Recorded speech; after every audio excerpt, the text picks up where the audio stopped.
let me take that in a way to Mr. Nair, because you know the Vishwa Hindu Parishad is garlanding these convicts. You are celebrating it in your party office.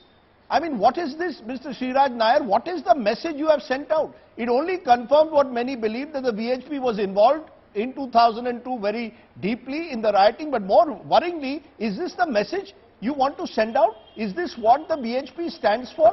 Garlanding convicts, for God's sake?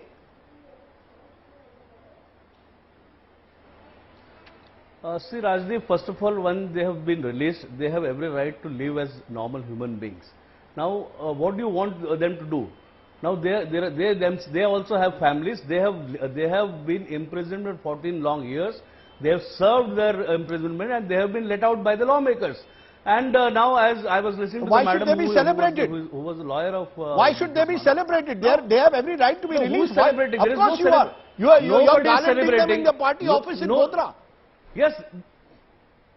For what? There is no see, that is basic. Now they have to start a fresh life. What do you want them to do? What do you want them to do? Now they also have a basic right of livelihood and living their normal life. They have to get back to their normal lives. Some kind of motivation has to be there. They have served imprisonment for 14 long years. So there is no question of any celebration there, but then definitely they have all the right to live a normal life and get back to normalcy. Okay, you're saying this is normalcy to garland people who and come out of jail? We cannot do a media trial. Yes. There were people,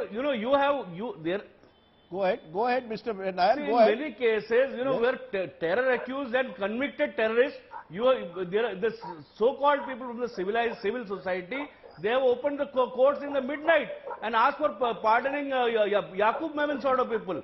And here, these people have already served 14 long years, and it is the lawmakers who have decided. So now let them get back to a normal life. That's what we believe. There is no question of celebration. You believe that this is normal life to be garlanded at your VHP office, but Pawan Khera, the Congress party has picked up this issue. The fact though is there are no public protests or outrage like there was in the Nirbhaya case.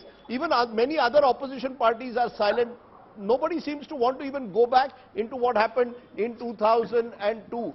Is this a hot potato in a way? Is the Congress party fighting a principled fight here for a woman, or is it because it's the Gujarat government and you can find a way maybe to involve Mr. Modi and Shah, because they will say it's procedural. They will say it's procedural. The Supreme Court asked the Gujarat government to review the case. Rajdeep, first of all, my respect for Lalita ji. She spoke as a human being, she spoke as an Indian. We always fight on channels, but today I must compliment her on her stand.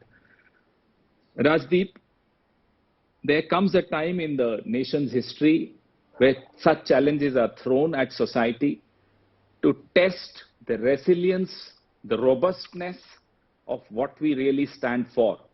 And this test is not just for me and you, or for the Prime Minister or the Home Minister. And I must thank you, Rajdeep. This is the second day consecutive. Yesterday I watched your debate and I was happy at least someone in the media is raising this issue. Whether I belong to the Congress or not doesn't matter.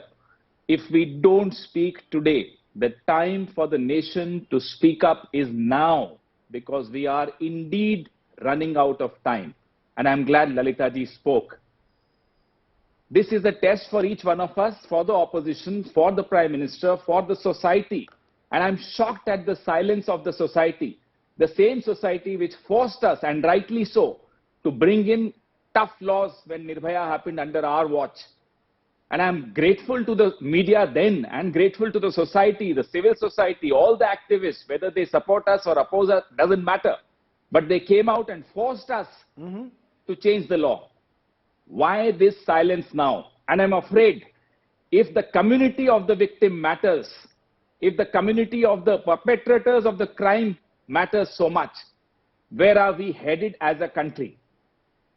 आप यह बात का जवाब मुझे दिलवाइए राजदीप सरदेसाई कि जो rapist थे, they saw the community of the victim. Should the government see the community of the rapist? Isn't the state out there to protect society from criminals and rapists and murderers? The government is saying that they have garland? completed 14 years life imprisonment. They were entitled to remission under the law, or at least to apply for remission, and the government therefore in its wisdom has chosen to give them this remission. They say they followed procedure, that this is not the first case. It is possible to grant remission after 14 years, and they are citing the 1992 policy which says convicts can be released after completing 14 years in jail. 8th May 2013, that 1992 policy was abrogated by a government order. I shared that government order with journalists today at my press conference. What policy are we talking about when the policy doesn't exist? That policy has been replaced by 2014 MHA guidelines, which do not make such people eligible for remission. People who indulge in rapes, gang rapes, murder, terrorism, or any such heinous crime. I don't want to get into the technicalities. You had a good show yesterday with all the top lawyers of the country. Right now, what we are talking about is the collective consciousness dead. This is the answer I as a political activist want. I want this from my party, and my party stood by this. I'm glad, I'm grateful to my party that we showed courage in raising this issue. And that's my duty, that's our duty. But I'm shocked at the silence of the larger Hindi media, a lot of other channels. I'm shocked at the silence of the civil society. And I'm shocked, Rajdeep, that Teesta Setalwar and Sanjeev Bhatt are behind bars, and these rapists are walking free and being garlanded today. This is where our country is headed. If we don't stop this now, I'm sorry, we are over. We are dead. As a society, we are stinking. Full stop.